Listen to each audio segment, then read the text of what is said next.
Welcome to Wealth Talk, where we discuss all things finance and wealth building. Today, we're diving into an important topic. When does it make sense to refinance? There are many potential scenarios for refinancing your existing mortgage. Scenarios like lower your interest rates, you want the cash out of your home equity, shorten your loan term, switching from adjustable to fixed rate, debt consolidation, or eliminate private mortgage insurance, PMI. Whatever the scenarios may be, we will give you 4 steps to lower your monthly payment and increase your monthly cash flow. Step 1. Knowing what you want.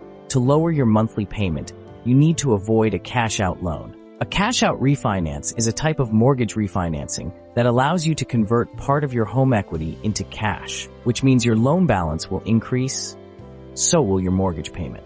This type of loan also comes with a higher interest rate. This is not something that can help you lower your monthly payment. Step 2. Decide on the type of loans. There are different types of loans to consider. If you want to have a monthly payment that remains the same throughout the loan term for a long period of time, a fixed-rate mortgage is a good choice. It is typically 15, 20, or 30 years. On these types of loans, you are paying principal and interest, P&I, with your monthly payment. You will pay off your loan completely at the end of your loan term. If you think the interest rate will drop or stay relatively stable, you may consider an adjustable rate mortgage, ARM. It features a lower initial interest rate that adjusts after a set period. The lower initial interest rate results in a lower the monthly payment. However, you will have a fluctuating payments based on market conditions and potential higher payment when rate increases. Despite the fluctuating payments, you are paying P&I every payment, so you will pay off your loan completely at the end of your loan term. Another alternative but hard to get loan is an interest-only loan. It has an interest-only period of 2 to 5 years. After this period, the loan generally enters a repayment phase where both principal and interest must be paid. A fixed interest rate will be assigned according to the predetermined agreement. The total loan term can vary, but is usually around 15 to 30 years. Since you are only paying for the interest-only during the interest-only period, your monthly payment is the lowest among the loan types we discussed. Step 3. Calculating your costs. Any refinance will have costs associated with it.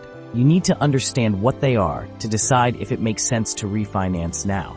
First, you need to check your current mortgage terms to see if it has a prepayment penalties for paying off the existing mortgage early.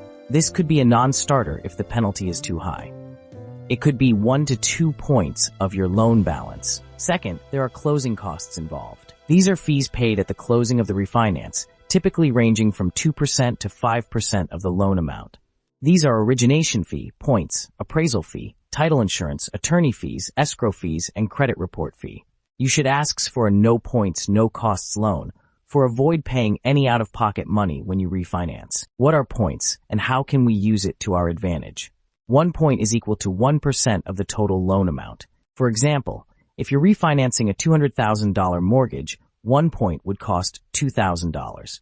When refinancing, points can be a strategic tool depending on your financial situation and plans. When you pay points up front, you effectively buy down your interest rate. This can lead to lower monthly payments over the life of the loan. For example, if you pay 1 point or $2,000 on a $200,000 loan, your interest rate might drop from 4% to 3.75%. This can save you money on interest in the long run. On the other hand, some lenders may offer lender credits, allowing you to receive credits to cover closing costs by accepting a higher interest rate.